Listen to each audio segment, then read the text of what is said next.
আমি হলাম প্রিয়াঙ্কা চক্রবর্তী আর আরএস ডেস্টিনেশনে আপনাদের সবাইকে জানাই ওয়েলকাম। আজকে আমি বানাতে চলেছি প্রোটিনে ভরপুর সয়াবিন দিয়ে সয়াবিনের কাবাব, আর এর জন্য ভিডিওটা আপনাদের অবশ্যই শেষ পর্যন্ত দেখতে হবে।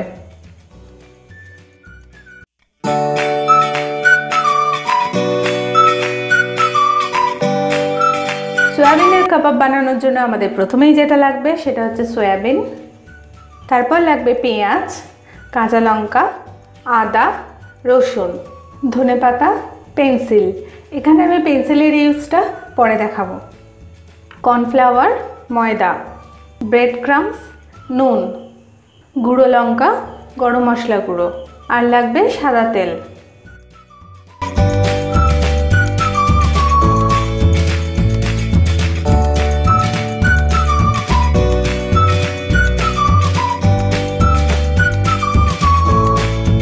এবার সয়াবিনটাকে আমি সেদ্ধ করে নেব।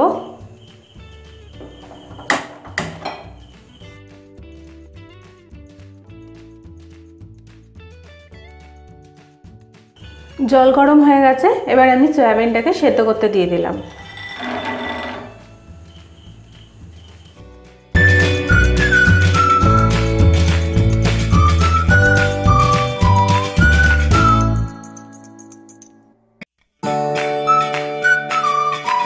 সয়াবিনটা আমার এখানে সেদ্ধ হয়ে গেছে, দেখতেই পাচ্ছেন সয়াবিনগুলো সব ফুলে গেছে, সেদ্ধ হয়ে গেছে। এবার আমি গ্যাসটা অফ করে দিয়ে সয়াবিনগুলো তুলে নেব।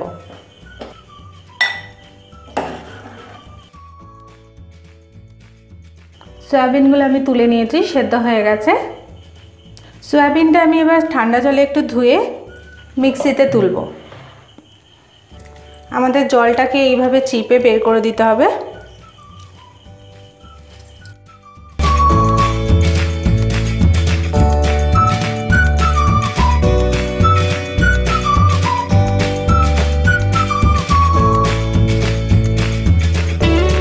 এবার আমি এটা ব্লেন্ড করে নেব।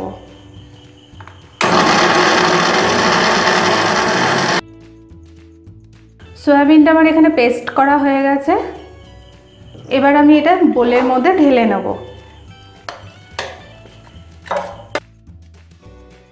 এবার আমি এখানে পেঁয়াজ কুচানোগুলো দিয়ে দেবো, তারপর ময়দা দিয়ে দেবো এখানে আমি 2 চামচ, কর্নফ্লাওয়ার দেবো 2 চামচ, 3 বা 4 চামচ ব্রেড ক্রাম্বস দিলাম। আপনারা যেমন ঝাল খাবেন তেমন লঙ্কা ইউজ করবেন। স্বাদ মতো নুন, এখানে আমি 1/2 চামচের মতন গুঁড়ো গরম মশলা দিয়ে দিলাম। এবার আমি এটাকে ভালো করে মেখে নেব।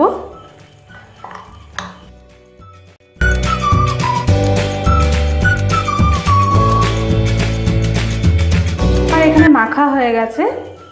এবার আমি এটাকে নিয়ে এইভাবে হাতে করে নিয়ে পেন্সিলের মধ্যে এইভাবে আমি এটা শেপ দেব।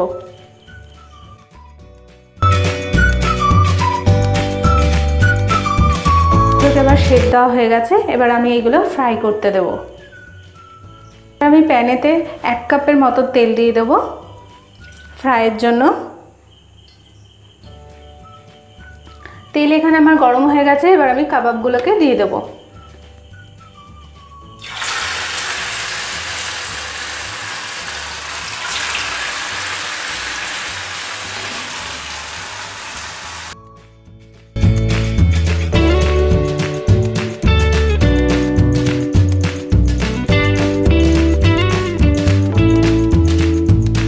সময় খুব সুন্দর একটা স্মেল পাবেন, যেটা আমি এখন পাচ্ছি। হয়ে গেছে আমার ফ্রাই করা। এবার আমি এটাকে তুলে নেব।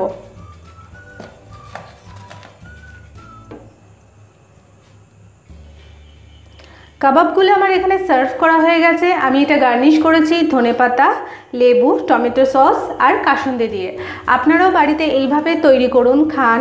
আর কেমন লাগলো আমার কমেন্ট বক্সে অবশ্যই কমেন্ট করে জানাবেন। আর নেক্সট রেসিপি আপনারা কেমন ধরনের চান আমার কমেন্ট বক্সে অবশ্যই কমেন্ট করতে পারেন, আর আমি সেটা করার চেষ্টা করব। আশা করি আমার ভিডিওটি আপনাদের ভালো লেগেছে। ভালো লেগে থাকলে অবশ্যই লাইক করবেন, শেয়ার করবেন, আর আমার চ্যানেলটিকে সাবস্ক্রাইব করতে ভুলবেন না।